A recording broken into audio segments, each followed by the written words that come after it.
Emily Grant was the kind of student everyone thought would succeed, until she decided the only way to save her future was to kill the teacher standing in her way. The small town of Westbury was the kind of place where people left their doors unlocked and children rode their bikes freely until the streetlights came on. Everyone seemed to know everyone else, and life rarely offered surprises until the fall of Emily Grant's final year at Westbury High School. The school sat at the center of town, both geographically and socially. Its brick walls had seen generations of families pass through, and the teachers there were more than just educators. They were mentors, counselors, and for many students, second parents. One of those teachers was Ms. Helen Crawford, a woman with a sharp mind and an unshakable sense of discipline. She had been teaching English for over 15 years, shaping the futures of hundreds of students. Her reputation was built on fairness, but also on an uncompromising belief in hard work.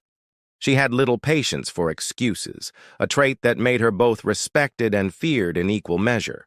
Emily had once admired Ms. Crawford. She was smart, ambitious, and had dreams of leaving Westbury for a top university.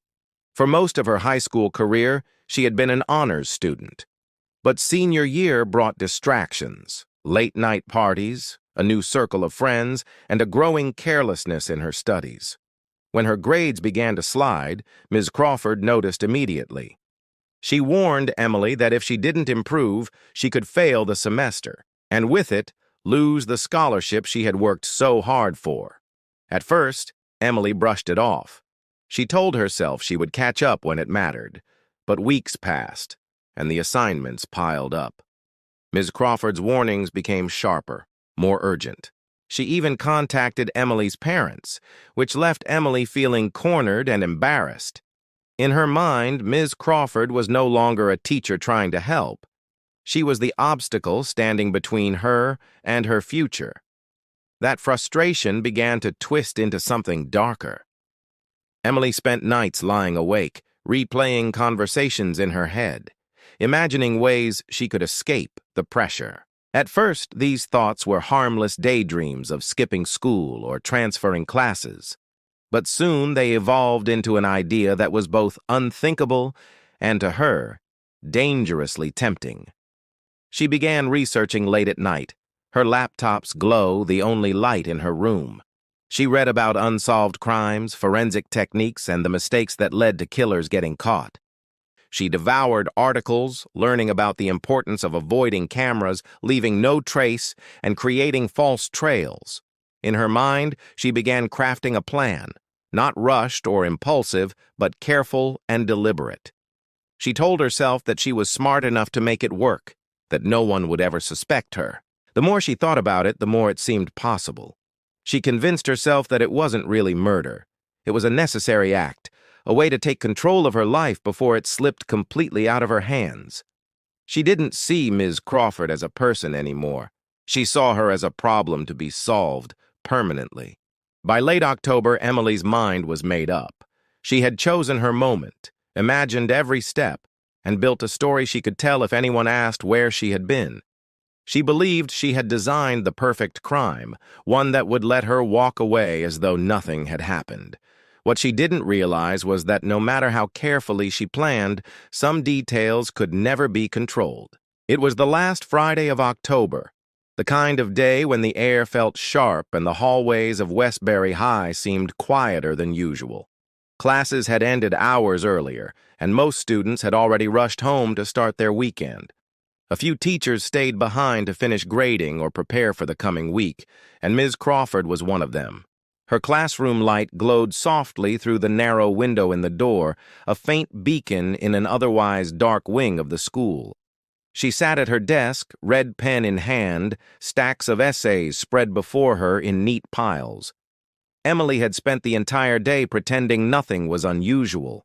She laughed with friends at lunch, sat through classes without drawing attention, and even stayed after school for a short meeting to maintain her alibi. When the halls cleared, she slipped away, heading for the far end of the building. She knew every camera location by heart, thanks to weeks of silent observation. She had mapped out a route that would keep her hidden from every lens. Her backpack felt heavier than usual. the weight of the wrench pressing down like a constant reminder of what she was about to do. She waited in the girls' restroom, the faint sound of the janitor's vacuum droning from the opposite side of the building. She counted the minutes, her heart thudding in her ears. The plan was simple. Act quickly, leave nothing behind, disappear before anyone noticed.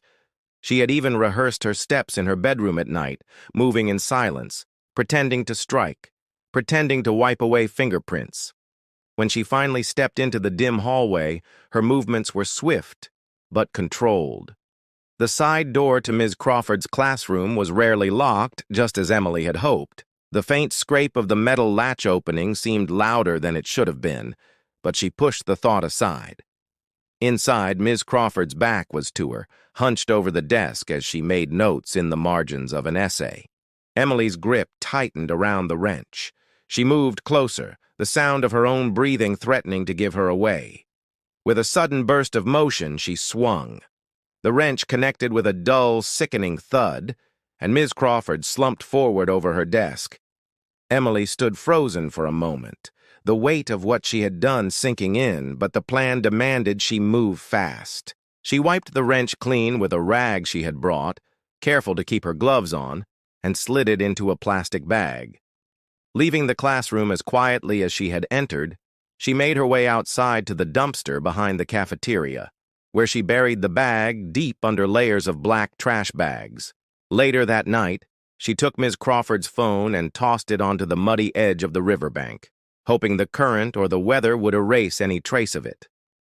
When she returned home, she kept her face calm and her voice steady.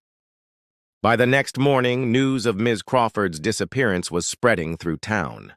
Emily joined in on the search parties, walking through fields and calling her teacher S name with the same voice she had used in class, as if she had no idea her body was already gone. For the first several days, the disappearance was treated like a mystery rather than a crime.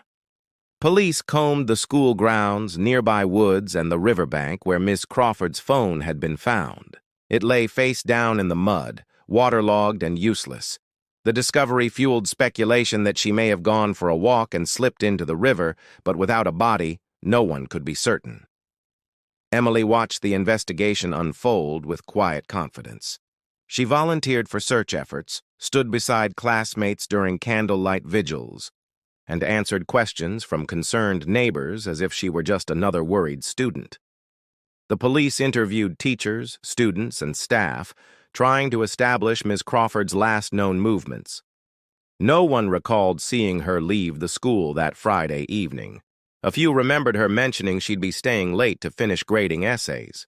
Investigators reviewed the school's security footage, but the cameras showed nothing unusual, just the janitor cleaning and a handful of teachers leaving before sunset. Emily's careful route had avoided every camera, exactly as she'd planned. Her sense of control began to waver a week later when a maintenance worker emptied the cafeteria dumpster and noticed a heavy, rusting wrench wedged near the bottom. It looked out of place among the bags of discarded food and paper waste. Curious, he called it in, and police collected it as evidence.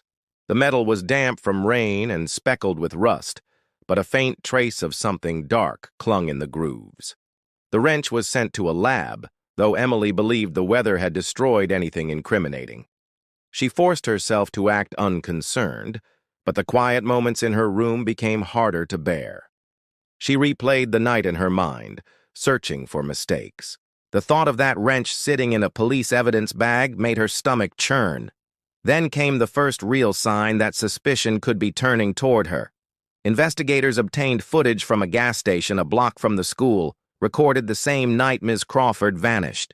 It showed a lone figure in a dark hoodie walking toward the school around the time Ms. Crawford would have still been inside. The face was obscured by the hood, but the person's gait caught an officer's attention. There was a slight favoring of the left leg, a limp that matched the one Emily still had from an old sports injury. Police brought her in for questioning. They asked where she had been that night, how well she knew Ms. Crawford, and whether she had seen or heard anything unusual. Emily stuck to her story. She had been home studying all evening. Her tone was steady, her expression calm. There was no physical evidence linking her directly to the wrench, and the blurry video couldn't prove identity. When they let her go, she felt a rush of relief. In her mind, she had passed the test. She convinced herself that the police were fishing without real leads, that she was still in control. But deep down, a small, unwelcome thought began to take root. Control was never permanent.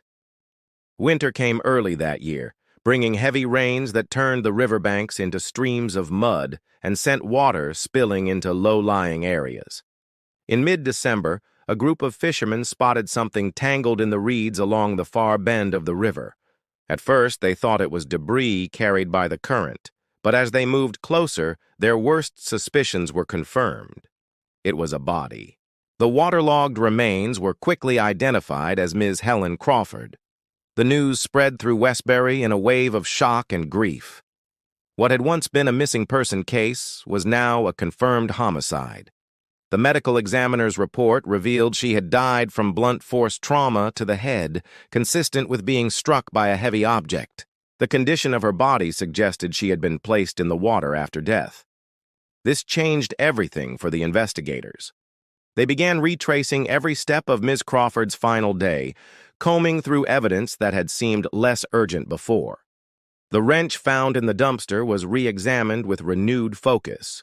And even after weeks of exposure to the elements, forensic teams managed to extract minute traces of blood that matched Ms. Crawford's DNA. Another clue came from her body itself. In her right hand, clenched even after weeks in the river, was a small, torn thread of blue fabric. It was so deeply embedded in her grasp that it had gone unnoticed at first. Now it was preserved carefully and sent for testing. Investigators quietly began compiling a list of people who had been in contact with Ms. Crawford and who might have worn something matching the thread's texture and color. When police visited Emily's home under the pretense of routine follow-up, they noticed a blue hoodie hanging on the back of her bedroom chair. The fabric matched the thread's weave almost perfectly. With a search warrant in hand days later, they seized it along with her laptop and phone. The hoodie's sleeve had a frayed section where a small piece was missing. Emily, realizing the danger she was in, acted quickly. That night, she took the hoodie to the backyard and tried to burn it in her family's fire pit. But the smoke was thick and acrid, drawing the attention of a neighbor who called the fire department. Firefighters arrived before she could destroy it completely, and the remains of the garment were turned over to the police. Laboratory tests confirmed that the partially burned hoodie was an exact match to the fabric found in Ms. Crawford's hand. At the same time, digital forensics uncovered Emily's late-night internet searches, which included terms like how to hide a body, police investigation mistakes, and how to destroy evidence. The case that had once seemed stalled was now tightening around her like a noose. Each new discovery left her with fewer places to hide. She had built her plan on the belief that she could erase every trace, but the river, the wind, and her own carelessness had worked against her. The cracks in her perfect crime were now wide enough for the truth to pour through. The morning of her arrest began like any other. Emily walked into Westbury High with her backpack slung over one shoulder, greeting friends in the hallway, masking the restless night she had spent turning over every possibility in her mind. She had convinced herself that maybe the police still didn't have enough to prove anything beyond a shadow of a doubt. But when two uniformed officers stepped into her first-period classroom, the atmosphere shifted instantly. Students froze mid-conversation, the teacher's voice trailed off, and all eyes followed as the officers crossed the room. Without raising their voices, they told Emily she needed to come with them.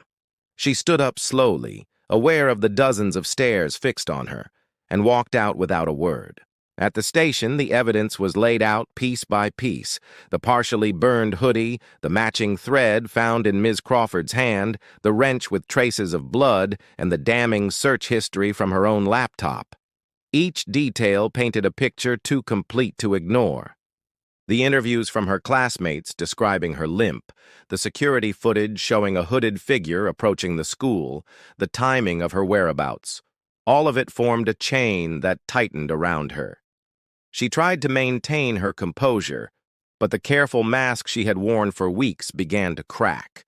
The trial drew intense attention from both the town and beyond. Reporters filled the courtroom, capturing every detail for the evening news. Prosecutors portrayed Emily as a cold, calculating killer, driven not by rage in the moment, but by weeks of deliberate planning. They walked the jury through her search history, her mapped-out route through the school, and her steps to dispose of the evidence. They emphasized the meticulous way she had avoided cameras and the decision to hide in the restroom until the right moment. To them, this wasn't an accident. It was premeditation in its purest form. The defense tried to shift the narrative. They suggested that the incident had been a confrontation gone wrong, an act committed in fear rather than malice. They pointed to her young age, her academic pressures, and the intense stress of losing her scholarship as factors clouding her judgment. But the physical evidence, combined with her attempts to destroy it, weakened every point they made. Witness after witness took the stand, some in disbelief that a student they had known for years could commit such an act. Former teachers spoke of Ms. Crawford's dedication and her tough love for her students. The emotional impact of their testimonies weighed heavily in the room. When the jury left to deliberate, the air was thick with tension. They returned in just 3 hours. The verdict was unanimous: guilty of first-degree murder. Emily showed little visible reaction as the sentence was read. Life in prison without the possibility of parole. In the weeks that followed, Westbury struggled to process what had happened.